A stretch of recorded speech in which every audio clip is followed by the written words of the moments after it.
Hey, do you play in bands? I did for the longest time. And I wish that I knew that DistroKid was a thing. I don't even think it existed back then. DistroKid makes music distribution fun and easy with unlimited uploads, and artists keep 100% of your royalties and earnings. 1 million plus artists rely on DistroKid to get their music on Spotify, Apple, YouTube, TikTok, Tidal, Instagram, and all the major streaming services. When you get DistroKid, you can see a DistroKid bank and withdraw your earnings. You get notified when you've earned royalties, and you can withdraw via the app.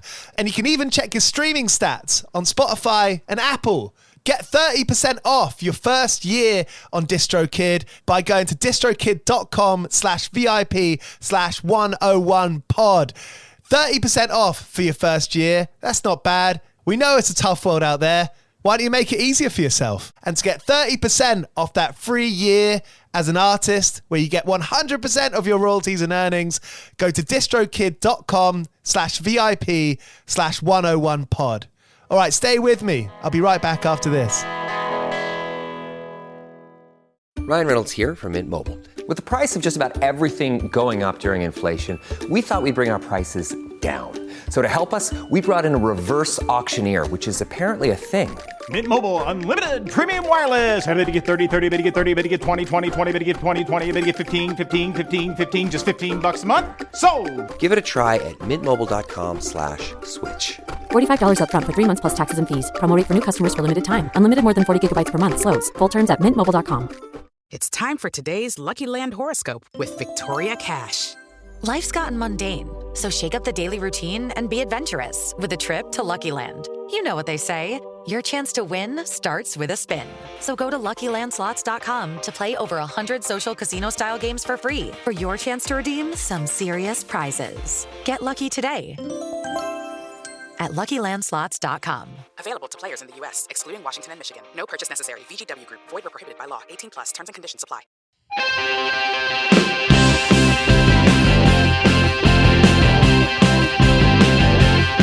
I'm 100, I want part-time jobs. I'm 100, I want part-time jobs. I've been working Monday, Tuesday, Wednesday, Thursday, Friday, Saturday, Sunday. Working Monday, Tuesday, Wednesday, Thursday, Friday, Saturday, Sunday. 101, 101. Hey, how's it going? It's 101 Part-Time Jobs. I'm Giles Bidder, and on today's episode, we're hearing from Lia and Callum of the Mysterines, excellent band from the Liverpool area, about to release their brand new album, Afraid of Tomorrows, tonight in the morning.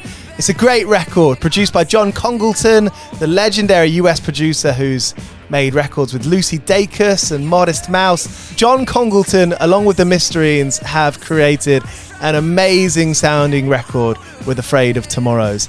With the Mysterines, because they've been a band since they were teenagers, we've really kind of seen them grow. You hear how their sound and the lyrics have evolved over time, and Afraid of Tomorrows has got quite a dark slant on it, really. The singles that have come out have been excellent. Sink Your Teeth is just an earworm that we've been hearing on the radio and all over the place. Really looking forward to this record. They're touring at Crystal Palace, supporting Block Party, 2000 Trees, brilliant festival, Truck Festival, Tramlines, Why Not Festival. That's all through July and August. Head to the Mysterines Instagram account to see where you can catch them live. You gotta do it. They're an amazing live band. Stoked to have them on the podcast today. It's episode 360. Can you believe it? If you like this episode, if you like what this show's about, make sure you click follow if you're listening on Spotify, or subscribe on Apple Podcasts or anywhere else. Those subscription numbers really help us. Thank you for being part of it. Shout out to our sponsors, 2000 Trees, brilliant independent festival down in the southwest, happening from the 10th to the 13th of July. The Mysterines are playing, and so are the Gaslight Anthem, the Chats, Don Broco, Hot Mulligan, Hot Milk. Loads of amazing bands and artists. Boston Manor, they're a personal favourite. If you want to get your tickets to 2000 Trees this year, head to 2000trees.co.uk and using the voucher code 101pod, get 50 quid off your weekend ticket. That's all at 2000trees.co.uk, and don't forget to use the voucher code 101pod to get 50 quid off your weekend ticket. All right, coming up now, we've got Lia and Callum of the Mysterines about to release their new album, Afraid of Tomorrow. 101 part-time job.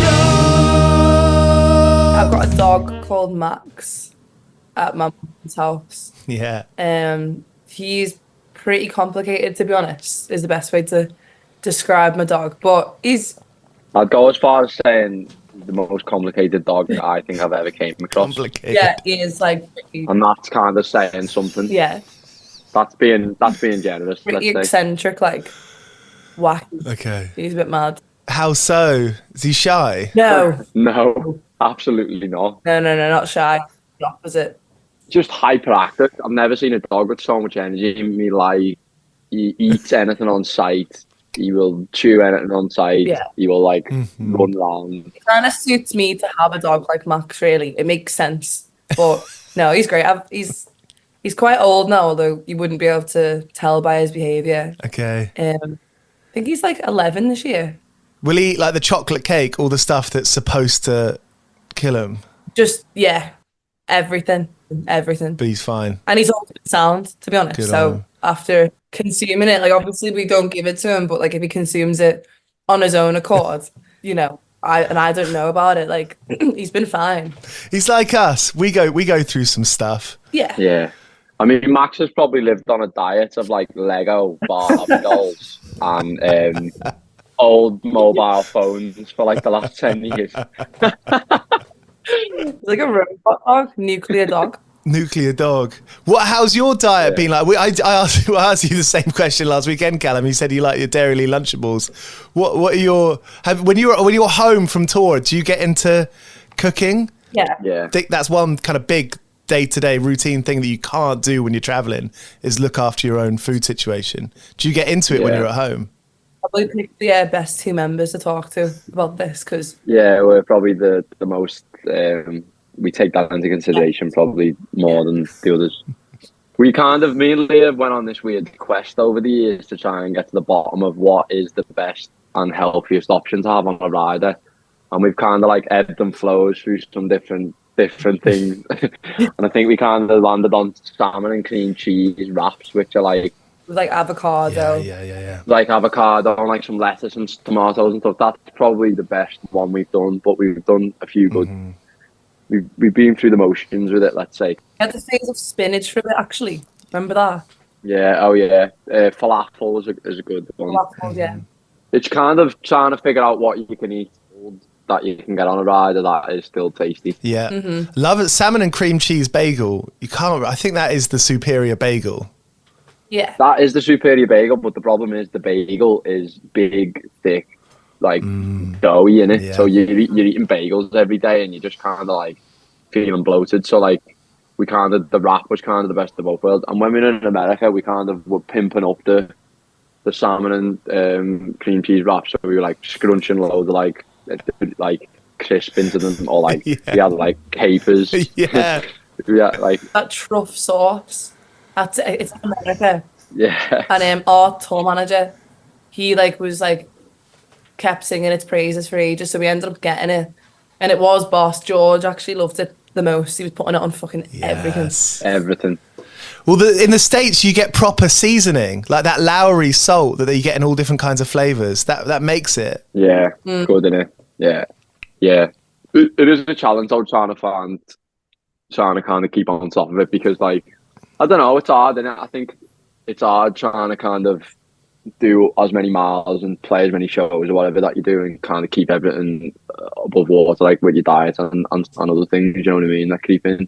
So I think kind of just realising, and I think the first step is to just understand it and know that if you've been drinking every night for like 2 weeks, or you've been eating shit every night for 2 weeks, then maybe you should chill it a bit. I think that's like the first thing that you do. And then you just kind of, over the years, you just kind of figure out the ways to do it. We kind of like wouldn't really drink from Monday to Thursday unless we were playing somewhere cool. We kind of done that, which helped a little bit for the longer tours. Because I think that's something else that should be considered as well. It's kind of like you're touring all year. Like, I never actually played a show completely sober until I was about 21, 22, and I've been gigging since I was like 16. And you just kind of like, it's normalised a lot, isn't it? And it's like kind of everyone has a couple of beers before the show or after the show, and it's fine. But then, you know, you're spending like 100 days of the year, or, you know, you're spending so many days of the year on tour. It's not good. Yeah. And I think we found that out, you know what I mean? And we definitely like considered it, and now moving forward, and we kind of already put it into play like last year and stuff. Like, we kind of have definitely simmered out all that stuff, because that's unhealthy too. Do you know what I mean? Yeah. It's the only job well that you rock up to with like free alcohol. Do you know what I mean? So it's definitely a slippery slope, and one that we've kind of trespassed a few times. But like Cal said, I think just being aware of like how easy it is to kind of fall into that. Because I think even stuff like your body clock is so different from someone who has like a 9-to-5 job too. So even like when you eat and how you eat and when you drink, it's going to be more often than like the average person. So Yeah. Average Joe. it's you know, you don't want to fit into that kind of 9-to-5 well, because like that isn't what you're made for. But also you've got to have like a balance, so you're not overdoing it, I suppose. But Yeah. it's a journey we're still on. And no one ever teaches you that. You know, 101 Part-Time Jobs is the name of the show. I started it because I was interviewing bands who are, you know, coming back from, I don't know, a month or longer or less, and getting part-time jobs. And then it's sort of over the last few years, I've realized the conversation is much bigger. And this is, and it's about identity, and it's about learning how to be the best self you can be and put the music first. And health, lifestyle is probably the priority of the consideration, because how can you go to the studio and write songs? How can you go to the practice room? How can you go to the studio if you're feeling shit, or if you're feeling unhealthy? You know, it may be silly to say, but it's almost like a bit of like an athlete's mindset. What can you do to put yourself in the best position where you can do the best job that you can? And health and lifestyle is up there. Definitely, Yeah, for like creatives and artists and musicians, whatever, like I think it's probably harder to be aware of that, knowing how important it is, and also finding it difficult to find a balance with it. And a lot of the time it probably is easier said than done with stuff like that, because your mind is like wired in a completely different way when you're a creative and an artist and stuff. But I think the one thing that kind of like drives people to want to look after themselves and succeed is how much they care about what they're doing, and, you know, how much the music or their art or film or whatever means to them. And I think, like, you know, finding other ways to find a buzz when you're writing or gigging and stuff is probably like a healthier way. And I think just like feeding your creativity is probably the way to, well, which I found is like the way to stay away from all like the bad stuff. So yeah, I think Distractions. yeah, keep yourself busy with creative things, and yeah, get some salmon down you. And it's the thing, like when you're kids, and I think we're similar ages, you know, when you're in your 20s, you're sort of celebrated for getting smashed, aren't you? You know, it's like, oh, that's what you do.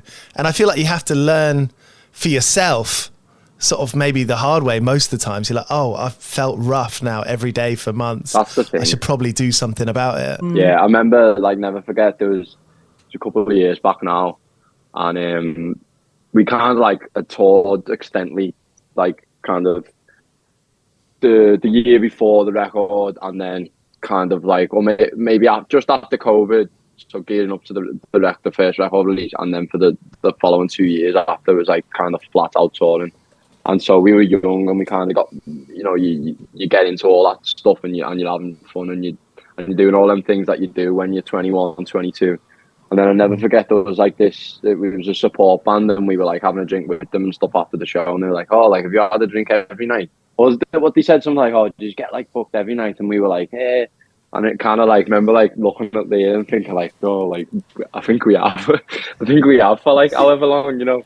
And it was like the next day, we were like, yeah, we should probably like think more into this, and maybe not continue like that, you know, because there's only so long you can kind of get away from it. get away with it. And I think that was like, I remember that being like a big notable like turning point really, and us all kind of considering what we were doing a lot more, and you know, just looking after ourselves, because sometimes it's not, you don't even notice, it'll be someone else to go, hang on a minute, you know, you should maybe swerve the red wine and just have a beer instead, or you know, maybe let's not get the prosecco on the rider, or you know, let's not get like 4 crates of beer, let's just get the one, and when it's gone, you know, that type of thing. And it's just like there's 4 of us, you know, that do will look out for each other and will say so, you know, even if maybe the other person doesn't think it or doesn't actually believe it at that point, it's always kind of been for the better of everyone, you know what I mean? Because we do all love to have a laugh. And You've got to be like when you're in a band and stuff, and I think, you know, the vehicle of the band only works if like all the wheels are on, and you know, if one of them's falling off, it all is. And I think it's super important, you know, you know each other so well, and you'll go through lots of stuff together, and you know, some of that's great and some of it's like really terrible and tragic. So it's kind of like being aware of each other, and knowing where, and not even just like, you know, drinking or the rest of it or health, it's an overall kind of like well-being, which I think is important to have as like your band morale really. And I think, you know, you either have it or you don't, and I think it can be lost over time, but yeah, I think if you don't have it, then it just kind of crashes and burns pretty quickly. We grew up like reading NME and Kerrang and reading about like the Vines come to mind, or these bands who are like wreckheads, and it's like this is what being a musician is. Right now, that perception's being shifted. I think it's quite like a radical idea. I don't think that's like overstating it. It's a radical idea. It's like if you can play heavy music and go and be in that environment where people are drinking and letting off steam on a Friday night, or you know, going to the gig with their pals, but you can do it in a healthy way. You don't have to be pissed. Yeah, definitely. And the thing as well with playing shows is it's all the people that come to the show, that's their, whether it's a Tuesday or a Monday, whatever day it is, that's their night out. So that's what they've been looking forward to. You know, they've set that aside to have a drink, do you know what I mean? It's like, but for us, that if that seeps into that being, you know, your everyday, then it's just no good. And I do think the perception is changing, and I think that's a good thing. And I think, you know, there's a lot of hate caused from whatever bands you see that in the past or even in the present that are doing that and are continuing to kind of carry that narrative on of getting fucked. There's a lot of hate that comes with that, do you know what I mean? And there's a lot of people that get burnt, and for all the people like for all the Keith Richards in the world, there's a million other people that have died, or a million other people that have done some horrific stuff or whatever else, and it doesn't ever end, you know, it doesn't ever end great, you know. So I think, it's definitely good that that's shifting, because I think it's a problem really within the industry that's kind of normalised, and that doesn't just mean for artists, that means for like agents that are going to gigs every night and people doing this and people doing that. It's like, you know, you can actually just enjoy the music and it doesn't have to be a night out or even just a social drinking side of it, which I think if that's happening all the time, that can creep into being negative.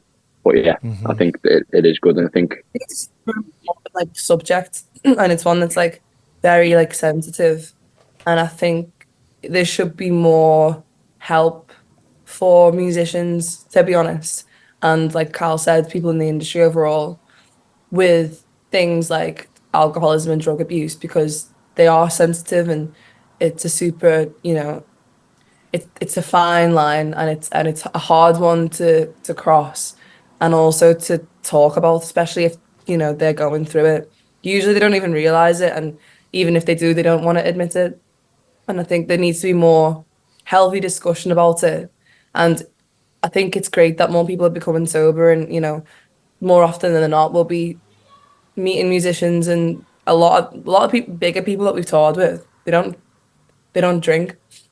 But I think we're kind of at this like complex, weird like shift, or the part of the shift that becomes complex, where it becomes like, oh, sobriety is now a higher, like this is kind of like me on my high horse, do you know what I mean? And it's like it makes people who are still struggling and you know, not able to talk about it because there's like shame and like embarrassment attached to it. So I think there needs to be more of like a specified kind of, I don't know, sort of organization which kind of helps musicians and agents and people in the industry for these problems, where it's a safe space to talk about without anyone being sat there kind of pushing sobriety on them in a way that's like, you're ruining your career, you know, you're gonna fuck this up, you've hurt all these people. Because you're telling someone that all the time, that's not gonna make them sober. Do you know what I mean? It's not gonna make them want to get better. It's gonna make them feel that bad that they'll continue. And like Cal said, that doesn't end well. And it's, you know, it's a super like sensitive thing. And I think, you know, it's a hard thing to watch someone go through. And I just think there needs to be more help and healthy discussion about it. Yeah. Overall, really. You see it happening all the time, like it being like British booze culture is such a thing. If someone's like, oh, I'm not drinking, you see people go, oh, just go on, just have one. It's like, oh, you're not drinking tonight. Yeah. It'd be great to get to a place where it's like, yeah, I'm having a night off. No biggie. I'm still going to be as loud. Literally, still going to be as goofy. I'm still going to be telling the bad jokes. You know, nothing changes. Yeah. Yeah. A lot of them, I mean, we know a few people who are mates who are musicians and they're sober. And to be honest, like, I think when you're like in a band and stuff and someone says, oh, I don't drink or I don't want to drink, because we've kind of had first-hand experience and kind of seen it, it's kind of like, I'd never like tell anyone, oh, go on. Do you know what I mean? It's like, Yeah. you don't know why they're not drinking. Like you don't really, it's not anyone's place to ask anyone why they're not drinking. Do you know what I mean? Especially if they're in a circumstance where everyone else is, because that takes like a lot of strength to be able to even just like not do it, but also front the fact that you're not, because there's embarrassment attached to that. I think sometimes with people, they don't want to tell anyone they're not drinking, so they isolate themselves and they don't come out anymore. And then to, you know, it's kind of a unique situations we put in a way of like, I'm gonna still continue to go out and go to shows or hang out with my mates and stuff and not drink, and hopefully I get accepted. And it's like the kind of like, I don't know, like the embarrassment of the hope failing or something like that. I think that prevents people again from talking about it and being accepted back into the drinking culture without the alcohol. So Yeah. it's pretty weird. But we know a lot of people who like come out with us and, you know, they don't drink or do anything. It's never kind of been an issue. I think people who have an issue with someone not drinking needs to maybe look at themselves and probably be like, well, maybe I'm the issue. You know what I mean? Yeah. Yeah, totally. It's about having fun. It's about going out and having fun and socializing. Definitely. It's about people. It's about people, not the booze. Absolutely, yeah. Have you, since that first record, I mean, it's a big question, but like, is this seems to be like one of the things that you've thought about and talked to each other about, like that kind of healthy lifestyle. What other kind of big lessons have you learned from the last few years? I think honesty is probably the best lesson to learn. Honesty. Yeah, I think, you know, being as transparent as possible with each other about things, you know, and choosing that in the hardest situations, because it's, you know, things do get difficult and you've got to have each other's back, I think. And I think if you can choose to be transparent and honest and choose to still move on from something and forgive, and, you know, the higher kind of power of everything is the fact that you still mates and you come together to make music together, and that's, you know, your thing. If that always remains, and I think that's like a, you know, a lesson that every band will learn that at some point, you know, it'll come at some point.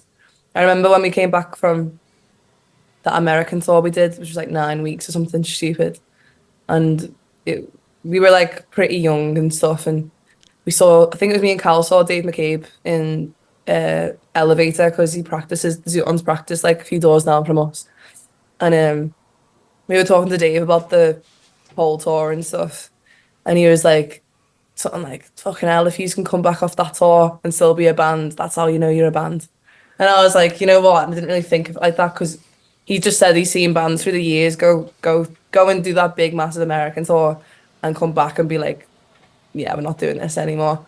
Do you know what I mean? Because like so much happens in that time when you're spending every single second with each other in like a small space. And it's like so little of the day is actually, you're actually playing the show.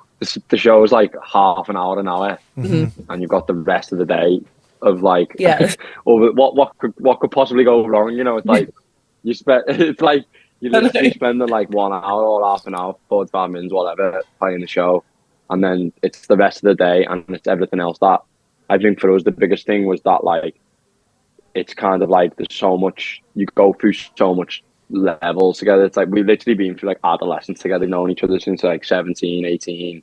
We've been through all these big things changing, you know, like us doing things that we dreamed of doing when we were kids, you know, all the positive things, all the negative things, all the struggles we've had together, all the things that have happened individually to people, you know, someone might have lost someone, or someone's going through some stuff at home, or whatever it is.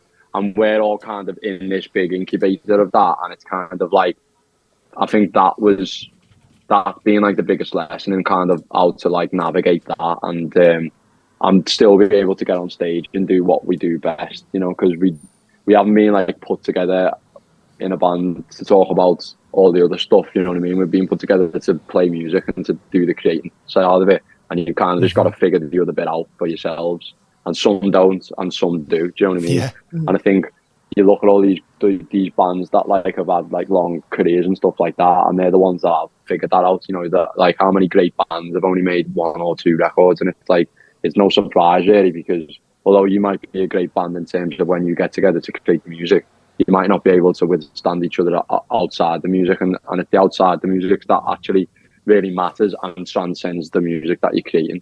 And I think that narrative is something that we learned quickly. It's not like, oh, we just all meet up, play the show, and then that's it, we go our separate ways, you know what I mean? It's like you're sitting on top of each other, like maybe with like a big massive tube amp between your legs and a crash cymbal on your back or some shit, you know what I mean? It's like you kind of figure out each other really quickly, do you know what I mean? And I think that there's no flies on anyone in the end, and it's kind of like no hiding in those circumstances.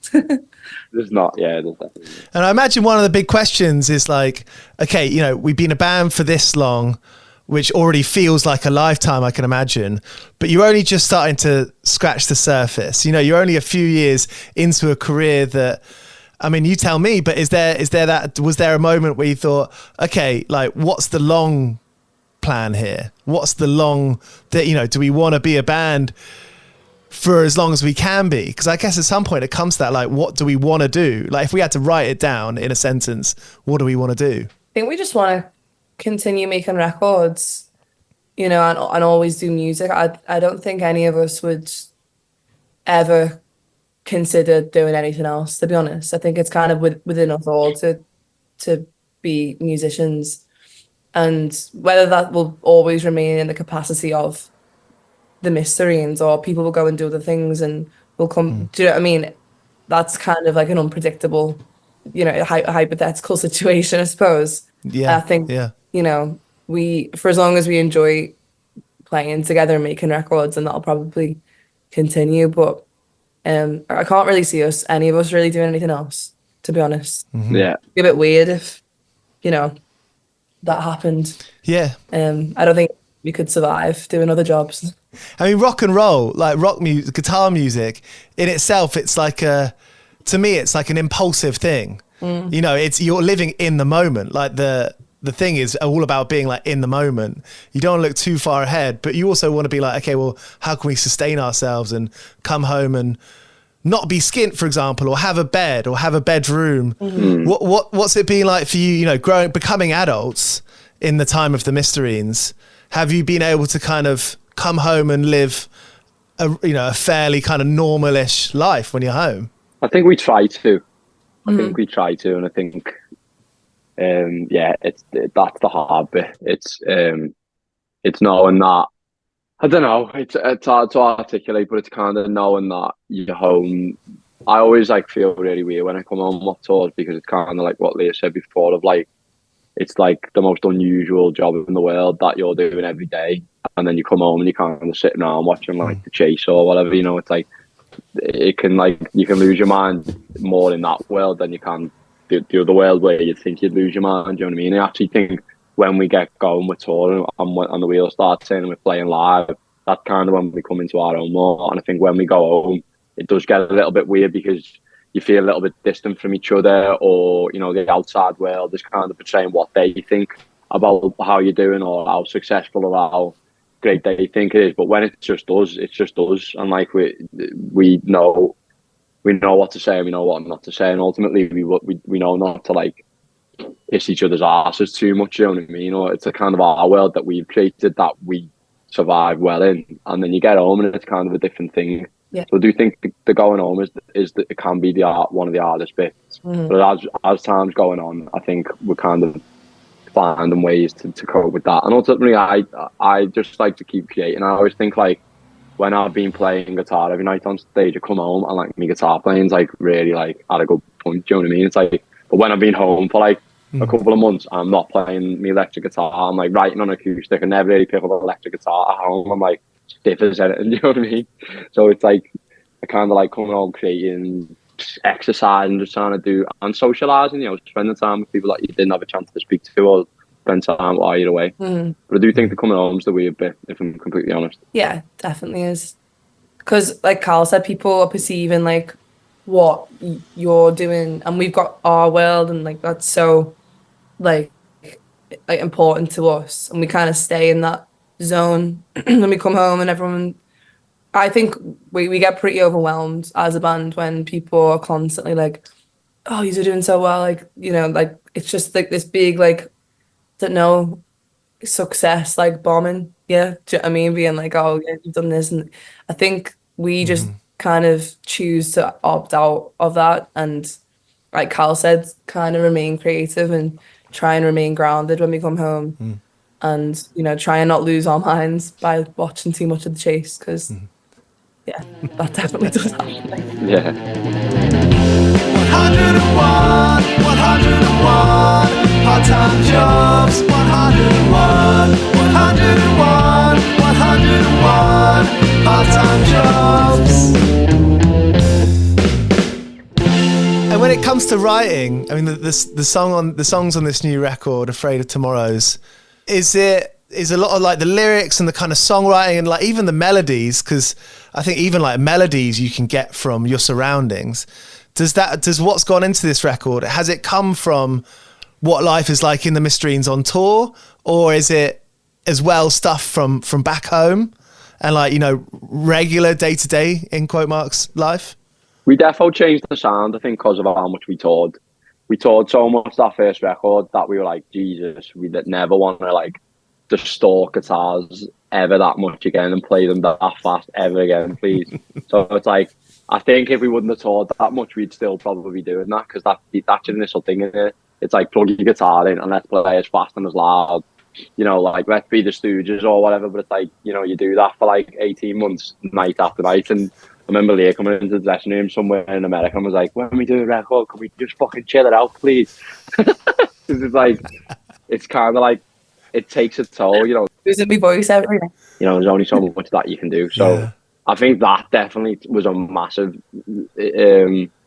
pushed us in a massive way to a different way. And I think now when we play the new tunes, you can kind of drop your shoulders a bit and you can chill, you have little moments in the song where you can have a drink or inject more like what we actually listen to.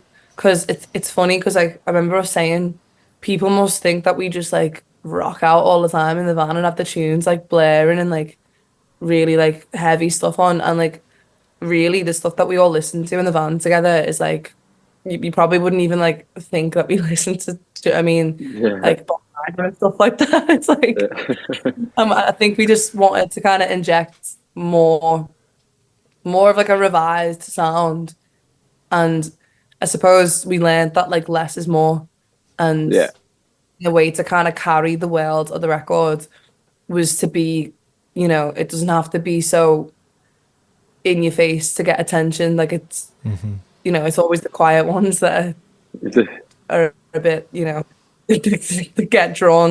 people are drawn to. So it's kind of like utilizing that and letting other things kind of speak and breathe in the songs. I think us becoming more of what we want to do going forward as well. It's like slow, like coming from that last album and kind of slowly easing into like a new sound that's a bit more less mad, and mad in the sense of like, you know, fast and in your face, and more kind of like articulating what we creatively would want to do moving forward. And I think that was like, that's why I think we're all made up with it, because we're kind of like, it's well more what we want to be doing. Yeah. You know, I think that's one of the trickiest things from, you know, chatting to bands and artists over the years. One of the trickiest things seems to be like waking up and thinking, what do we want to be? And not being held down by the past, which is a pretty complicated, heavy thing to wrap your head around, because as an artist who's got attention and you've built your world around you because of what you've done. So you'd have to be completely mad to not have that let you affect you. But it's like kind of like working out, what do I want to be and how do I make sense of it? That's a pretty complicated question. Yeah. You know, I used to do that all the time and then worry that like, oh, we've kind of, I wouldn't worry. I just think, you know, this is going to be a bit of a shock or a turning point for people. But I think instead of like asking the question like, what do I want to be, you should change it to like, well, what am I? And it's like, you know, what am I right now, and what do I want to do, and like what am I like channeling, and you know, where am I right now? Because no one wants to live in the past like who they were then, and no one wants to kind of like predict who they're going to be. And I think if you always like channel like what you are there and then, and like it's honest, and it's like it comes from a place that's like pure, then you can't really let anyone down, because you're doing what you need to do. And if people don't like it, then, you know, that's fine. They can listen to the first record. But that'll always be there. And I think looking at bands that have been successful, they've always like shifted and changed. And that's not because they've been like, oh, we're going to write a new record and we're going to do this. Like, it's because they're changing, and you know, they are the vehicle of the music, you know. So I think just naturally that will happen. And I think if it doesn't, then it's probably a bit of a bad time, to be honest. And longevity is a thing. Yeah, I agree. Yeah, you got to be truthful. And it's funny how we have that intuitive feeling where we can tell when something's real or not. You can tell when someone's being honest or not in that weird way. You can hear it over a record. Yeah, definitely. I quite like, one of the records that changed my life was Jeff Buckley, Grace. Wow. And like when you mentioned earlier, like how like even like kind of Mojo Pin and just kind of the swell. I was into like punk rock and hardcore growing up. That was the first record where I listened to anything listened to a song for more than 30 seconds when it hadn't got to the bit yet. Yeah. And amazing. That like that quietness was just so heavy. So when you mentioned how those quiet bits can kind of carry the weight, What were the records that you kind of looked towards, or maybe they're records from your youth, or maybe records that you discovered recently? But what were the sounds that you were like, that's something that we're loving? I think we were listening to load on it. It's hard with that one, because there's like so much stuff that seeps into the music that you create. It's kind of like it's dead hard to pin down any kind of in particular stuff. There's like we definitely got into the Meet Me in the Bathroom documentary, and that came out at like a good time. So like a lot of them early 2000s New York stuff. I think New York as a place genuinely really has kind of been like, we've always loved the kind of New York sound, and maybe even potentially likened our own stuff a bit more to like that sound than ever like the UK or the kind of Liverpool sound and thing. So I think like even like going back previously to, yeah, and every time we go, it's amazing. Like it's like some of the best gigs we ever played, and we played there, so it kind of makes a bit more sense. But there was definitely a lot of that buzzing around.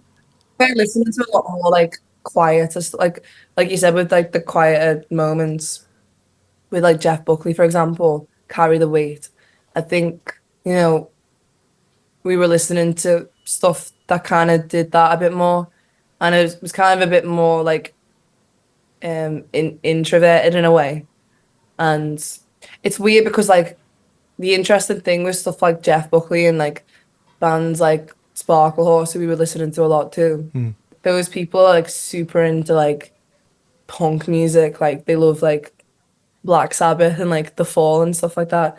And it's like they kind of choose to have the quieter moments to carry the weight, like you said, but there's always like elements of that kind of like heavier thing. And I think that's why it kind of made sense to kind of listen to stuff like that, because you can still hear like, you know, in Jeff Buckley's record Grace, or the one with Yards of Blonde Girls on, I can't remember what it's called. But there's a lot of like heavier influence, because like the guitars are still like as distorted, and like the vocals still is distorted, but it's so much like more of a softer approach, and it kind of exists more like delicately. Yeah. And I think that's kind of the approach with Afraid of Tomorrows, was kind of that a bit more. So instead of me like shout, it was kind of like where you want to do those things, like do the opposite, and it kind of has a bit more of like an effect. I think like a wave in the ocean. Yeah, and quite often like the sort of understated moments have the most profound effect in that kind of like an unintentional way. Yeah, definitely. Nice one. Well, the record's awesome. Can't wait for it to come out. I've got a private stream, but I've listened to it a few times. But I like waiting for the actual release, because then you get to like go on the gram and get to see it, and you feel like you're part of the crew enjoying it. So I'm definitely going to listen to it a few more times, but I'm looking forward to the release day proper. Me too, yeah. Nice one. You guys are great. A real inspiration, like cool, interesting, you know, and it's you're like an original band. And that it's quite hard. I think it's quite hard, difficult to be like an original band today when there's so much going on. You're digesting so much of like just being on your phone. You're digesting so much. So to be able to tune into yourselves, that's what it sounds like to me, that you've tuned into yourselves. Thanks. Hopefully, we're still tuning. Yeah, we're still trying to find the right frequency, but we're getting closer.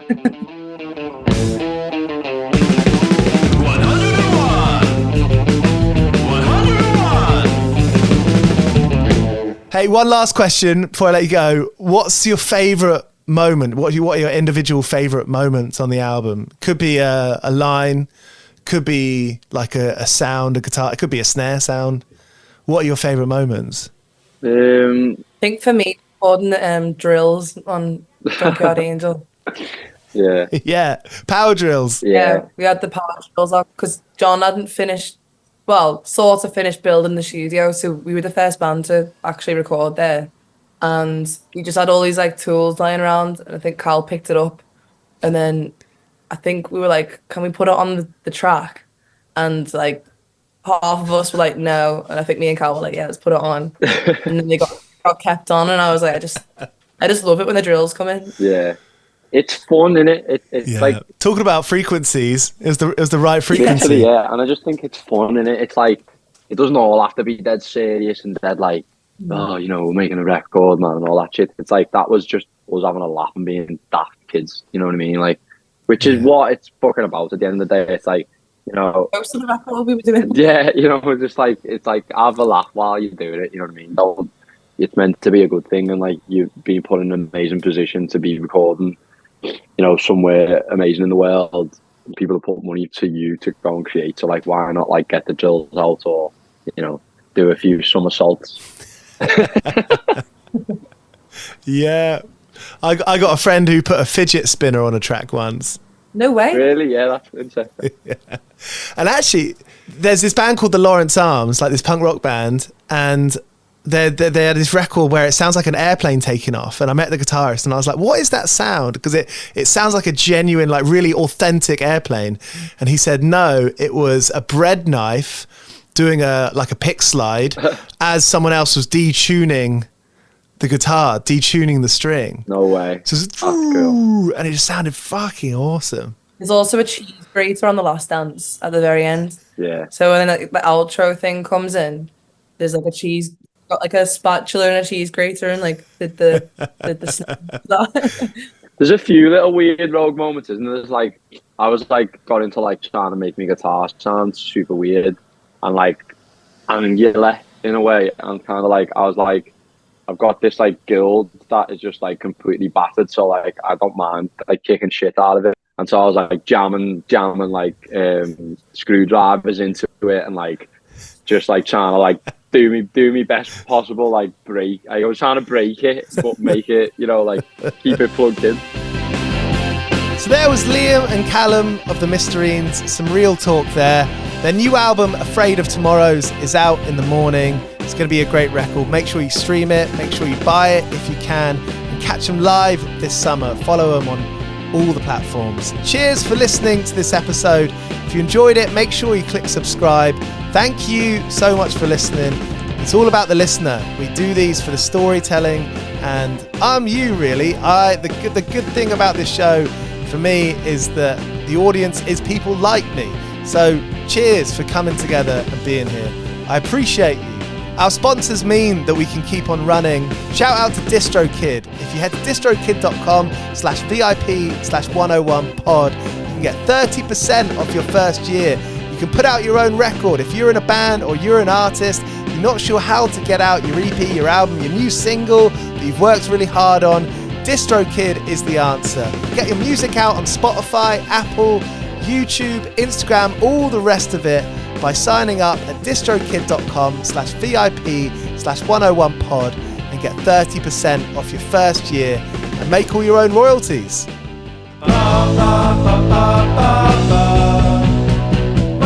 101 Part-Time Jobs is hosted by Giles Bidder and produced by me, Olivia Swash. This has been a Mighty Moon Media production.